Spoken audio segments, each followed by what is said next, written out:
Hi, I'm Ryan Graham. Welcome to Northwest Newsweek. 3 years after the murder of 31-year-old Corey Bleski, his family is still searching for answers. Bleski's loved ones held a news conference supported by Anishinaabe Nation leaders, calling on anyone with information to come forward. They're also urging city police to dedicate more manpower to the investigation and asking for the police board to post a large reward to encourage new tips. Jessica Clement has the details. Not only he died that day, but I also died. My life ended when Corey's life ended. Since his death in November of 2022, Corey Bleski's family has been living with heartbreak and uncertainty, waiting for justice that hasn't come. During a media conference Monday morning, Bleski's mother, Colleen, made a heart-wrenching plea for answers. We, Corey's family, are asking anyone with information, with any kind of information, to please come forward. We need justice. We need to find out. Bleski was found unresponsive at a home on Brent Street. His death was ruled a homicide, however, no arrests have been made. The family is calling on Thunder Bay Police to dedicate more officers and resources to the case and urging the Police Services Board to approve a large reward to encourage new tips. The family has stated that they're not satisfied with the communication between themselves and the Thunder Bay Police. They just want at least to hear from the Thunder Bay Police once a month, even if it's to say we're still working on it. At this time, we don't have any leads. That needs to happen. Anishinaabe Nation leaders, along with Martin Falls First Nation members, were there to support Bleski's family. They also encourage anyone with information to contact Thunder Bay Police or Crime Stoppers. You know, it's a very sad situation that the family has endured, and it's been a very long 3 years for them to find that closure. Thunder Bay Police released a statement confirming the force's dedication to the probe into Bleski's murder, adding that they will continue to provide monthly updates to the family. Meanwhile, the police board is considering the request to use its special fund to post a reward and help solve this tragic crime. Jessica Clement, TBT News. Thunder Bay Police confirmed on November 5th that an arrest was made in connection with the October 30th murder at a home on College Street. However, the suspect was actually arrested by Scriber OPP on October 31st after a break-in at a home in Terrace Bay. The victim in the homicide has been identified as 67-year-old Maurice Bruins. Police say that Bruins may have interrupted a break-and-enter in his home when he was killed on October 30th. The suspect, 24-year-old Dwayne Ferris, has been arrested and charged with second-degree murder and break-and-enter. Police believe the accused then stole the victim's vehicle and traveled to Terrace Bay, where he committed another break-and-enter the day after the murder. OPP say Ferris was injured in an altercation during that break-in and was taken to hospital in Thunder Bay. The OPP have also laid charges against him for break-and-enter and assault with a weapon. He remains in custody, awaiting his next court date. A Grassy Narrows First Nation man who was found dead after being reported missing in Kenora nearly 3 weeks ago is officially a homicide victim. 21-year-old Mackay Pelly Scott of Grassy Narrows First Nation was reported missing on October 26. Kenora OPP initially charged 24-year-old Terrence Cherry of Kenora with committing an indignity to a dead body, but he's now accused of first-degree murder. Police have also charged a second person, 43-year-old Una Cherry, as an accessory after the fact. Both remain in custody ahead of a court appearance in Kenora on December 4th. Anyone with information about the case is urged to contact Kenora OPP or Crime Stoppers. Well, the issue of intimate partner violence was raised at Queen's Park last week. The MPP for Coetanong Sol Mamakwa gave recognition to the work that the Moosehide campaign does in an effort to end gender-based violence. The Moosehide campaign is a First Nation-led grassroots movement to stand up against violence towards women and children. They focus especially on engaging men and boys to consider their role on addressing violence against women and children. Now, the small squares of Moosehide are worn across Canada as a symbol of commitment to protect women and girls from violence. Local MPP Lise Vaugeois tried to put the province's transportation minister on the hot seat recently. The NDP member for Thunder Bay Superior North says a new truck inspection station in Shunia still isn't open around the clock, despite the ongoing transport collisions in this region. In the last 9 months, there have been 559 closures of northwestern Ontario highways, many caused by commercial trucking accidents. The Minister of Transportation has said that inspection stations should be staffed 24/7. Yet our brand new $30 million inspection station in Shunia is almost never open. Through you, Speaker, to the Premier, why are you failing to staff our inspection stations? Let me share some stats with that member. When we took over as government, there was only 19 TEO officers, transportation enforcement officers in the north. Today, there is over 50 transportation enforcement officers.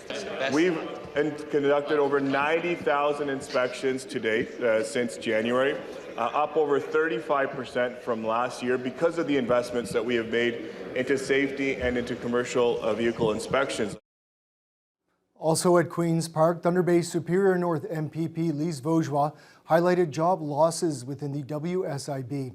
She questioned the Ford government's decision to cut jobs and source work from an American company. The Labour Minister boasted about lowering taxes as a defense. 26 people working for the WSIB in document management. WSIB is an organization under your control. They have lost their unionized jobs that have now been handed over to the American company Iron Mountain. Speaker, through you to the Premier, why are you cutting Ontario jobs for the benefit of American corporate profits? We aren't, Speaker. This government is focused. When we look at the systemic measures we're taking to stand up for jobs, we included in our procurement by Ontario provisions. We included provisions that support Ontario workers. When it came, Speaker, to ensuring that we create jobs here on this side, we created a low-tax environment that encouraged investment that actually gets men and women to work, Speaker. Prime Minister Mark Carney's government unveiled its first budget on November 4th. The next two members of Parliament from our region shared their initial reactions. Kenora Conservative MP Eric Melillo said he had some serious concerns about the size of the budget deficit. On the other side of the House of Commons, Liberal Cabinet Minister Patty Hajdu laid out the positives of the budget from her perspective. I have to say for Northern Ontario, it really met the mark, in particular in the space of investment and community infrastructure, whether it's roads, bridges, community centers, and even a specific fund for a co-investment with provinces and territories on hospital infrastructure. This budget includes a deficit of $78 billion and $90 billion of more spending, and it pushes our total debt to the point where the federal government will now be spending more on the interest on that debt than they do on healthcare. So those are major concerns I have with the budget. Fort Francis OPP seized about $1 million worth of cocaine during a traffic stop last weekend after they say officers observed some unusual driving behavior. That happened just before 3:30 on Saturday morning. Police seized 11 kilograms of suspected cocaine inside the vehicle. Two Winnipeg residents, a 59-year-old and a 37-year-old, now face charges of trafficking and possessing stolen property. The pair remain in custody pending a future court appearance. An Indigenous wellness camp near Kenora has received a huge donation from a wealthy benefactor in the Greater Toronto area. Alex Krawczyk recently announced a $10 million gift from her family's foundation to expand the MWG Youth and Family Wellness Camp. Krawczyk is a registered nurse and folk musician who is also the daughter of Honey and Barry Sherman, the billionaire couple from Toronto who were murdered in 2017. A large portion of the donation will go towards building a new equestrian arena, which will be named the Krawczyk Family Equine Therapy Center. The donation will also fund the Honey Bear Healing Garden and Outdoor Classroom, named after Krawcheck's parents. The executive director of the wellness camp, Stephanie Bryant, spoke about how this collaboration came to be. Alex's family foundation, the Krawcheck Family Foundation, had reached out. They had heard and built a relationship with the Mama Way Wiin Foundation, which is a foundation that supports the camp. So building that relationship, she began to learn about the camp, and we were really honored to have her come visit us this past summer as well. So this donation, this gift is really going to allow us to grow our impact. Currently, we're serving about 15,000 individuals, and we did that all without any sustainable funding. It's through the advocacy of our chiefs that we've been able to make it this far, but this gift will allow us to continue to grow to serve all. It's going to serve operational funding for over 3 years, but also support some of our new projects as well. The MWG Youth and Family Wellness Camp on Strecker Road is operated by the Kenora Chiefs Advisory and its member First Nations. The incredible journey of two Great War amputees has been brought to light, and we will share their story after the break.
Welcome back.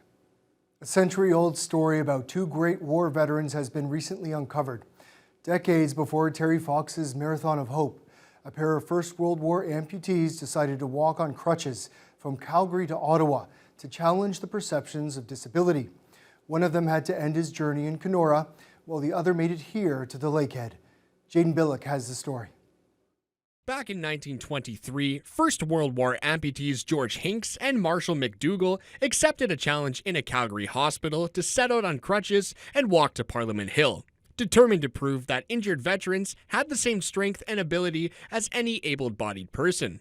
Western University historian Eric Story has been researching their long-forgotten journey and shining a light on it. The whole idea of Hinks and McDougall's journey was to end up in Ottawa and to basically lay the case of the struggles of disabled veterans, and specifically veterans suffering amputations, before the Prime Minister at the time. Ultimately, they weren't able to make it. Just like Terry Fox, they had to cut their journey short due to pain, suffering that they just couldn't endure any longer.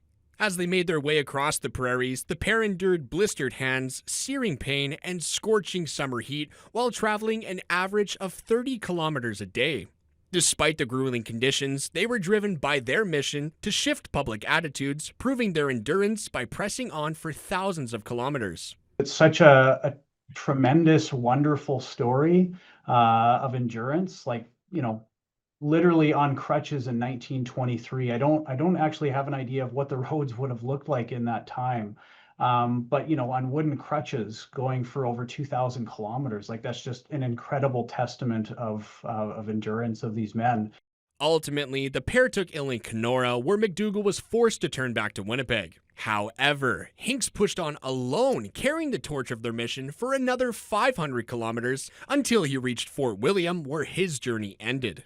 Decades later, and by complete coincidence, Terry Fox would also be forced to abandon his marathon of hope in the very same city. 57 years in between each other, Terry Fox and George Hinks ended up in the same destination, even though they were going in opposite directions.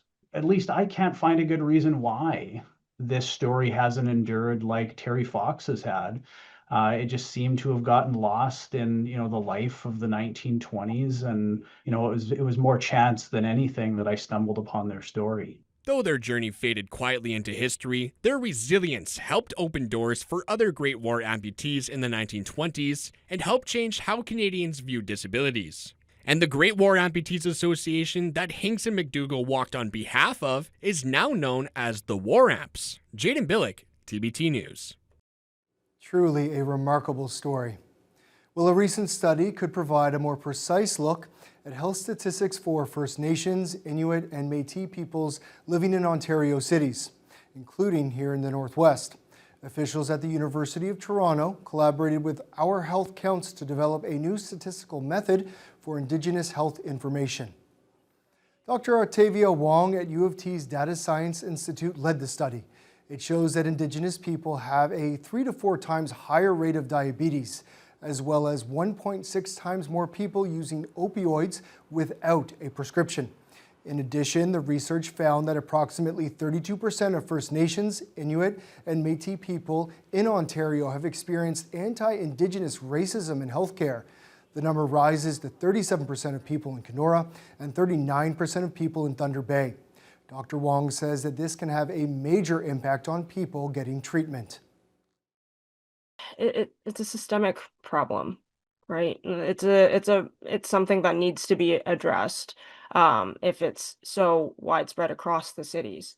And it's something that the government should be looking into, right? Because we all have a right to healthcare access. We all have a right to, fair treatment when we go into those systems.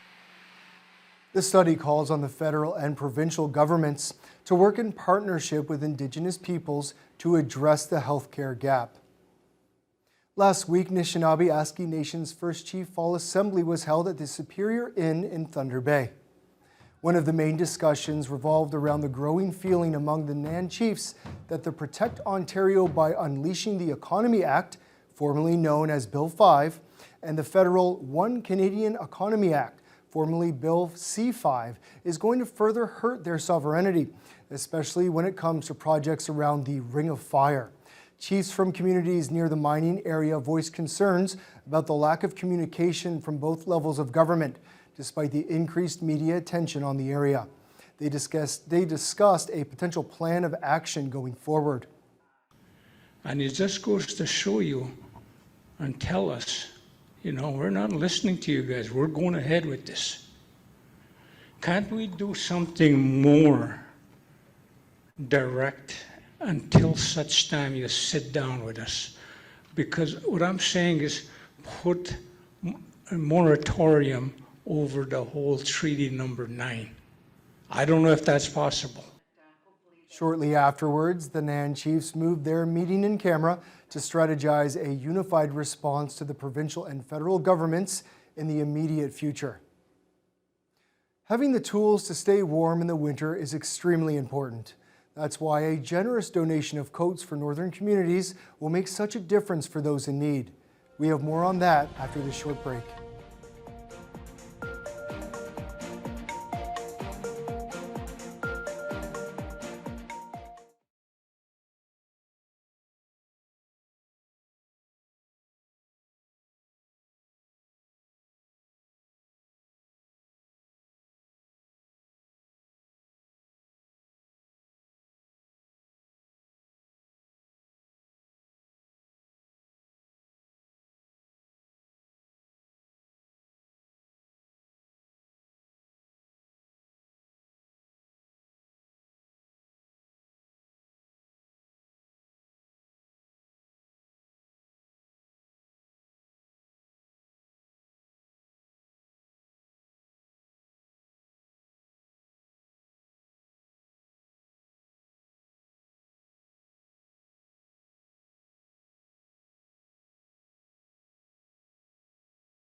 Welcome back. As a cold winter approaches, a warm coat is literally a lifeline in northwestern Ontario, particularly in remote First Nation communities. That's why a Thunder Bay-based charity has teamed up with the Knights of Columbus to buy and transport tens of thousands of dollars worth of coats up north. Joey Langdon has the details. This storage locker is filled with $40,000 worth of winter coats, collected by the Mi'kinakus Children's Fund and bound for Northern Ontario First Nations.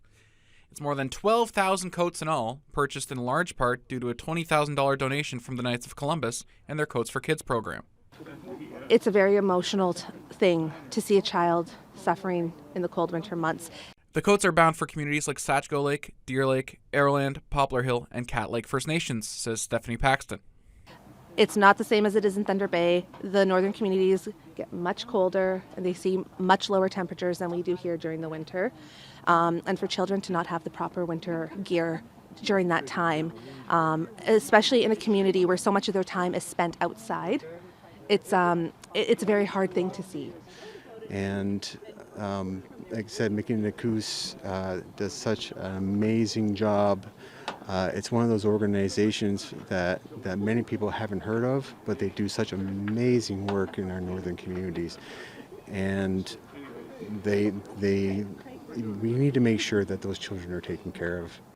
The donation drive finished up this week. Now they have to be shipped, which is no small feat. But Paxton says it's worth it, knowing they're not just keeping kids' temperatures up, but also their spirits. These children, so many of them have very little, and a new jacket can mean the world for their self-confidence and the success in their life. So it's a beautiful moment for us to be able to share with everyone. It's our mission to provide for those in need, to those in their community that don't have everything they need to basically get by. And we look for opportunities to fill those needs. Delivering these coats to the First Nations by land or by air takes time and takes money. If you'd like to donate on the Mi'kinakus website, that is greatly appreciated to help with those logistics for the rest of the winter. Joey Langdon, TBT News. A woman from Perot Falls was announced as a winner of the Dryden 50-50 draw for October. Organizers of the monthly fundraiser for the Dryden Regional Health Services Foundation recently drew the grand prize ticket. Angie Pettiquin and her spouse absolutely lost their minds when they got the exciting phone call from fundraising coordinator Jamie Raelian. You are our grand prize winner. What? Oh my God, no, wow. How much, 94? $95,677.50, Angie.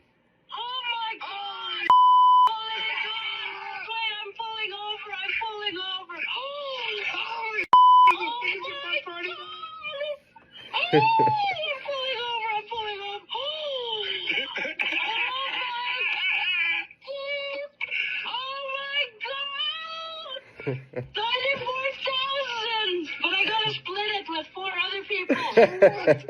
Hey, you know what? That's still a lot of money to split between 4 people. And that's what real excitement looks like. Well, Fort Frances raised Duncan Keith was given the ultimate honor last week, an induction into the Hockey Hall of Fame. The former Black Hawk and Oiler had one of the most impressive resumes a defenseman could have. The 4-time All-Star and 3-time Stanley Cup champion also added 2 Norris trophies for best defenseman and 2 Olympic gold medals for Canada. In his Hall of Fame speech, he mentioned how important his Fort Frances upbringing was to him. It all started in Fort Frances, a small town in northwestern Ontario. It's where I fell in love with the game. My mom would drop me off early for early morning practice, and I can still see her standing behind the glass watching me for about 5 or 10 minutes, and then wave goodbye as she left to go on to work for 12 straight hours at a nursing home. Getting woken up the odd weekend morning by my dad saying, "It's a working day," was all a part of it. They taught me what real work looks like. Keith was inducted alongside Jennifer Botterill, Zdeno Chara, Brianna Decker, Alex Mogilny, Joey Thornton, Danielle Sauvageau, and Jack Parker. Well, that's all the time we have for now. I'm Ryan Graham. Thank you for joining us for Northwest Newsweek. We'll see you next time.